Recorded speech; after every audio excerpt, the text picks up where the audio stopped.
Well, you asked for Wildcattin, Jerry, and here's one little inch towards you maybe getting your wish. Jerry infatuated with the Florida tight end, Kyle Pitts. Mike Fisher reporting from Frisco, home of the Dallas Cowboys, from the Fishbowl. We have pondered in this space, as you know, whether Wildcattin Jerry might override Calculator Steven at some point in this offseason as part of a Dallas Cowboys go for it approach. Outside of the massive Dak Prescott signing, though, that hadn't happened. Didn't happen in free agency, NFL free agency. Hasn't happened yet. Obviously, things could still come about there. But given Jerry's, quote, infatuation with a certain college prospect, could Wildcattin Jerry reemerge in this upcoming NFL draft? You remember Wildcattin Jerry. He's a guy that called Seattle because the Cowboys wanted a receiver to help extend Troy Aikman's career, and Seattle thought that they might get one first-round pick in exchange, and Jerry gave him two. So Wildcattin isn't always good. But Jerry, for years and years, as the biggest voice in the building, was always in go-for-it mode. As we know now, Stephen Jones, who has his hand on the wheel, along with Jerry, has a more, no, not cheap approach, a more conservative approach. Some might argue more responsible approach about how to use the credit card and kicking the can and flipping the switches and, hey, we'll pay the piper later. Let's go for it now. Then comes ESPN's Chris Mortensen, who I should note has a pipeline to Mr. Jones. He didn't make this up. Chris didn't. And I would suggest to you that he probably maybe got it straight from Jerry, who loves the attention for himself and for the Cowboys, loves the attention of attaching the Cowboys and himself to big stories like this. The Johnny Manziel story was never really real, but it's a hell of a story, so Jerry will continue to tell it whenever he can. How attached the Cowboys were, how almost the Cowboys were with Johnny Manziel. Maybe this is that, except there's a lot to be infatuated about here, unlike with Johnny Football. Quote from Mort: "We're hearing this thing about Jerry Jones, owner of the Cowboys and the GM, being infatuated with Kyle Pitts." And again, I know Jerry and I know Mort. Mort isn't just hearing about this about Jerry. I'm telling you, he heard it from Jerry. Mort adds, "So I figure he's going to have to trade up to get Kyle Pitts." First of all, I think we're coming to an understanding. Kyle Pitts isn't going to be there at 10. If you wanted to draft Kyle Pitts at 10, which I think is a marvelous idea, given the distinct possibility that he might be the second best prospect in this entire draft, regardless of position, behind the quarterback from Clemson, Trevor Lawrence. Tight end, a lot of people think he's the second best player in the draft. 6'5", 245, runs a 4.4 40, and should not be, according to every scout and football person we talk to, should not be considered, quote, just a tight end. He is no such thing. I believe Pitts will be gone by pick number 4, Atlanta, or by pick number 5, Cincinnati. Now, the quarterback in Cincinnati is campaigning for his LSU wide receiver to come to town. Surely Matt Ryan in Atlanta is saying, give me a weapon like Pitts, while Atlanta, with a new general manager, new people running that show, they may have their own ideas, like, for instance, getting their own quarterback.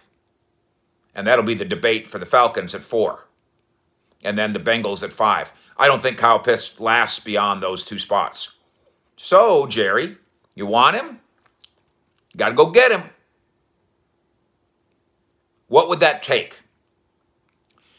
Let's use, and thank you to the 75-member staff for guiding me here, let's use the recent Niners trade where they go up to 3, and then let's use the modern version of the not Jimmy Johnson, but actually Mike McCoy NFL trade value chart. If you put those two formulas together and you throw them into the gumbo pot, I think what you come out with is Dallas, to move up to 4 or so, would have to offer pick number 10, obviously,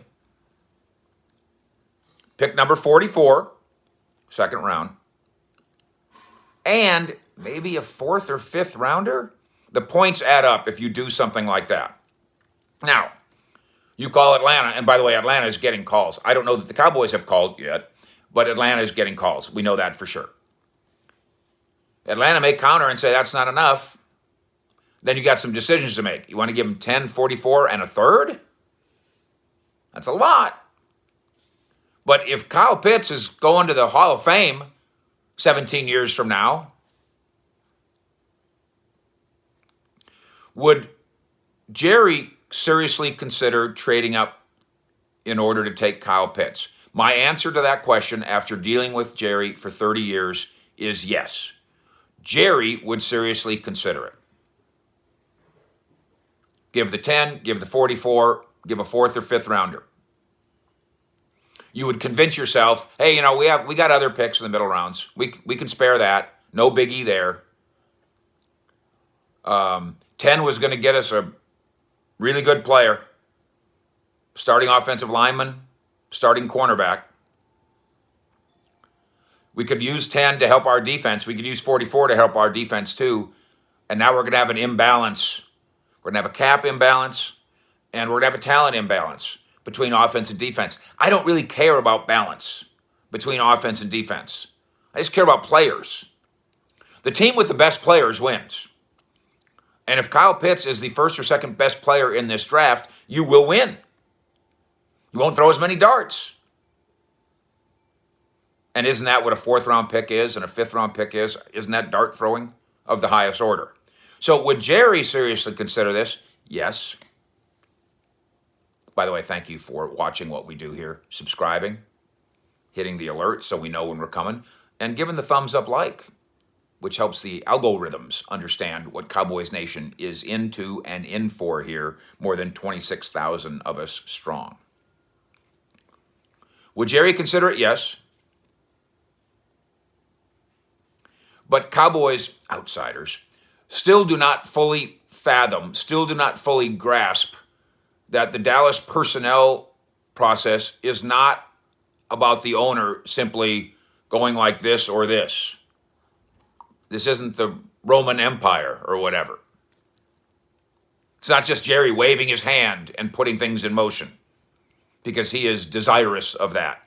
Things have changed. Stephen will have a major voice in terms of something like this. In terms of the value of such a bid. What's the value of the bid?